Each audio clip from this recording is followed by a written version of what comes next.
Hi every one, പുതിയൊരു വീഡിയോയിലേക്ക് എല്ലാവർക്കും സ്വാഗതം. അപ്പോൾ നമ്മളിന്ന് ഉണ്ടാക്കാൻ പോകുന്നത് നാടൻ രുചിയിലൊരു പച്ചപ്പയർ മെഴുക്കുവരട്ടിയാണ്. അതിനെടുത്തേക്കുന്ന പയർ നീളം പയർ, 18 മയണം പയർ എന്നൊക്കെ പറയുന്ന പയറാണ് കേട്ടോ. അപ്പോൾ നമുക്ക് നന്നായിട്ടൊന്ന് കഴുകി വൃത്തിയാക്കി എടുക്കാം. ഈ മെഴുക്കുവരട്ടിക്ക് വേണ്ടുന്ന ബാക്കി സാധനങ്ങൾ: ഒരു ചെറിയ സവാള, ഒരു പിടി കൊച്ചുള്ളി, പിന്നെ 2 അല്ലി വെളുത്തുള്ളി, കുറച്ച് കറിവേപ്പില, എരിവിനാവശ്യമായ വറ്റൽമുളക്. ഇതെല്ലാം നമ്മൾ മിക്സിയുടെ ജാറിലിട്ട് ഒന്ന് ചതച്ചെടുക്കുകയാണ് ചെയ്യുന്നത്. അല്ലെങ്കിൽ അരകല്ല് വെച്ചൊന്ന് ചതച്ചെടുത്താലും മതി. അപ്പോൾ നമ്മൾ പയറൊക്കെ നമ്മൾ അരിഞ്ഞ് വെച്ചിട്ടുണ്ട്. ഇനി ഇതാ ഒരു പാത്രം എടുത്ത് ഗ്യാസിൽ വയ്ക്കാം. പാത്രം ചൂടായി കഴിയുമ്പോൾ അതിലേക്ക് കുറച്ച് വെളിച്ചെണ്ണ ഒഴിച്ചു കൊടുക്കാം. വെളിച്ചെണ്ണ ചൂടായി കഴിയുമ്പോൾ കുറച്ച് കടുക് ഇട്ട് കൊടുക്കാം.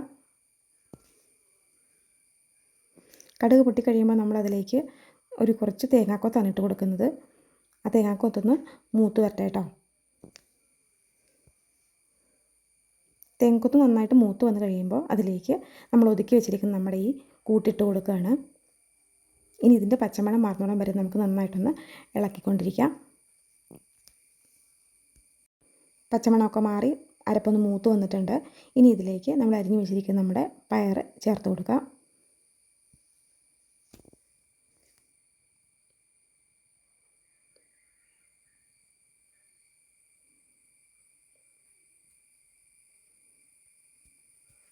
പയറും കൂടെ ചേർത്ത് നന്നായിട്ടൊന്ന് ഇളക്കി ജസ്റ്റ് ഒന്ന് മൂടി വയ്ക്കാം.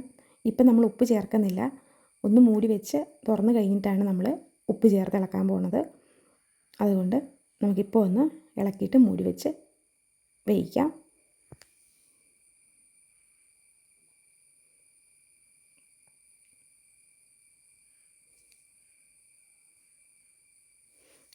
ഇനി കുറച്ച് ഉപ്പ് ചേർത്ത് കൊടുക്കാം കേട്ടോ. കുറച്ചെന്ന് വെച്ചാൽ നമ്മുടെ മെഴുക്കുവരട്ടിക്ക് ആവശ്യമായ ഉപ്പ് നമുക്ക് ഈ സമയത്ത് ചേർത്ത് കൊടുക്കാം. നന്നായിട്ടൊന്ന് ഇളക്കി കൊടുക്കാം. ഇനി ഇതൊന്നുകൂടെ നമുക്ക് മൂടി വെച്ച് വേവിക്കാം കേട്ടോ. ഒരുപാട് നേരം തുടർച്ചയായിട്ട് മൂടി വെച്ച് നമ്മുടെ മെഴുക്കുവരട്ടി അവിഞ്ഞ് പോവാതിരിക്കാൻ ശ്രദ്ധിക്കുക. ഇടയ്ക്കിടയ്ക്ക് തുറന്ന് ഇളക്കി കൊടുത്തുകൊണ്ടിരിക്കണം കേട്ടോ.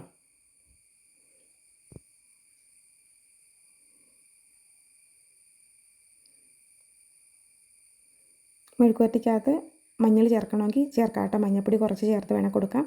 ഇല്ലെങ്കിൽ മഞ്ഞൾപ്പൊടി ചേർത്തിനകത്ത് കുഴപ്പമൊന്നുമില്ല. ഞാനൊരു ശകലം മഞ്ഞൾപ്പൊടി ചേർക്കുന്നുണ്ട്.